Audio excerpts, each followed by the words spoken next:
which itself figures in this story, as you guys will see. Thanks to the Community Foundation and Mendocino Art Association for hosting this. I'd like to give a huge shout out to Melissa, who she did all that stuff she just talked about, but was just always there for me too, and laid the administrative infrastructure for this project. Thanks massively to those people who provided me housing, two of which are here. Thank you, Lynn. Thank you, Laura, during all those months. And a lot of months. Yes, yes. So many people made it possible for me to take on this career crown jewel project, and I'm really so grateful to all of you. And a big shout out, I don't think they're here, but big shout out to Kelly Moore's regional manager, who's the one who approved the donation of the premium house paint that is used over there, and I think probably didn't know what they do. So we are going to go across the street if it's not raining too heavily, but first I'm going to take you on a romp through my life as an artist and get into the genesis of the mural. Normally I might say take you on a rampage through, but that's kind of a romp sounded friendlier. This is a bigger part of my show. This is like 3/4 of my time are these prepared remarks, and then we can be as quick or as slow or whatever you want across the street. Feel free to ask questions or get coffee and snacks, and I'm going to go fairly fast. I'm not really sure exactly where I'm gonna be. I think I'm in your way. Maybe I should go here.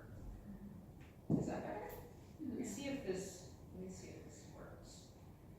So, there. Maybe I have to stand over here. And I can see it. This is weird. It all starts in chairs. Here, yeah, maybe I should move. Yeah, just there. Okay. So it all started here, Madison, the capital of Wisconsin. Am I gonna remember which? I keep like going like that. Okay, and hopefully I'll get quicker with this. This is 401 Washburn Place. It's what it looks like now, but that's where my mom and dad lived.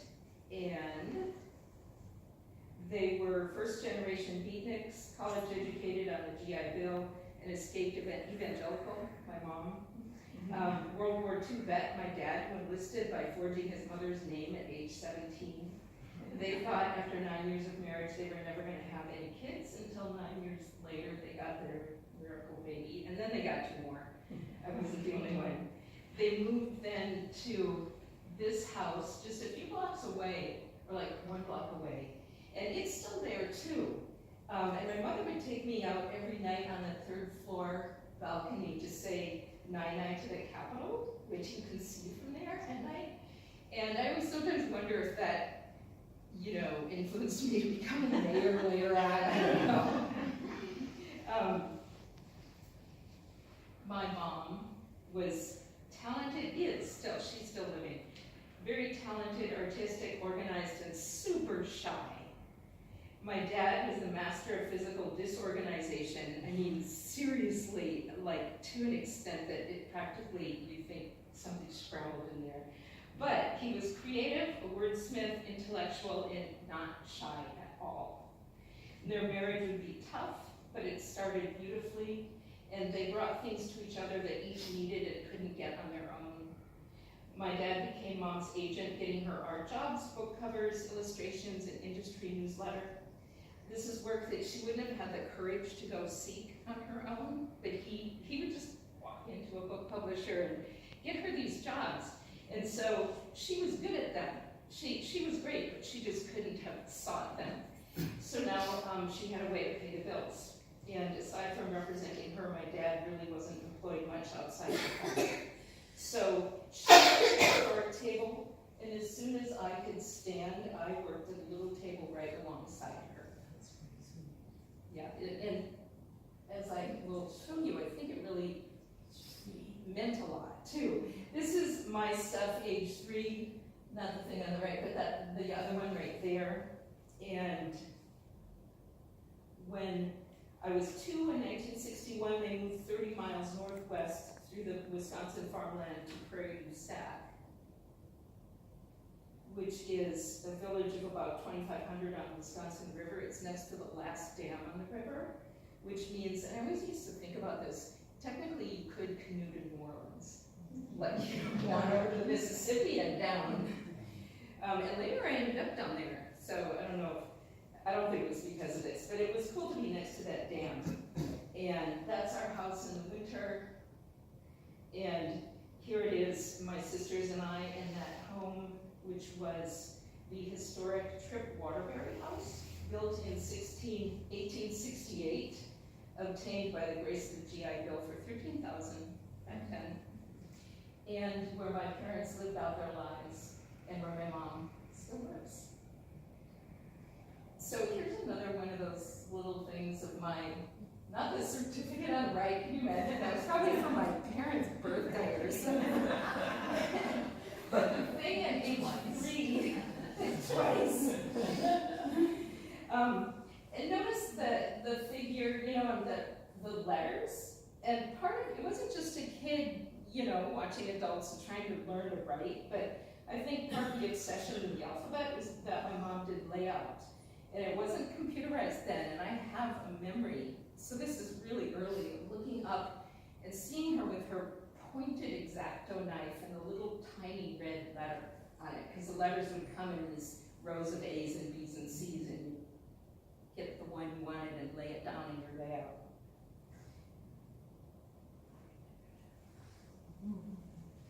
So I drew settings with figures and objects, and notice the focus on details of costume, hairstyle, shoes, that triangular handbag, sort of winged figures there. I feel like I was really influenced by this book. We had this in my house. You guys can look at it later. It's got beautiful illustrations by a French artist. So now, this is my, hi, you guys sit down. I just started. This was my early masterpiece. This is the Gold Woman. And I made it when I was 4 and rolled the paper so it could stand. My mom was pretty amazed. She kept it all these years, and I have it now. And only later, in college, studying art history, did I have one of those moments of shock and recognition. When I encountered all of these, the numerous snake goddesses and the priestess figurines of ancient Minoan Crete that were found in home shrines from about 17 to 1400 BC. They're the same size. I mean, it was natural for me. It's the size of a piece of paper, but they're like little like that too. And the Minoan spirituality centered on an earth mother goddess, and snakes symbolized regeneration and protection. So my family was pretty literate and had masses of books, but I don't feel like our history books were just all laying around, and neither I nor my mom can remember any book where I would have seen it. So I don't know where it came from. Maybe it's unrelated, but the costume is really striking. Notice this thing, this, and you saw I was totally into clothing and what shoes does that lady have on my little drawings, but nobody was dressed like this.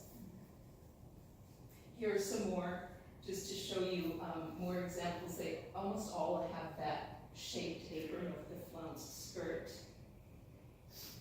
And some of them, here are 2 more, had actual cloth capes, like belt clothes, like originally, apparently.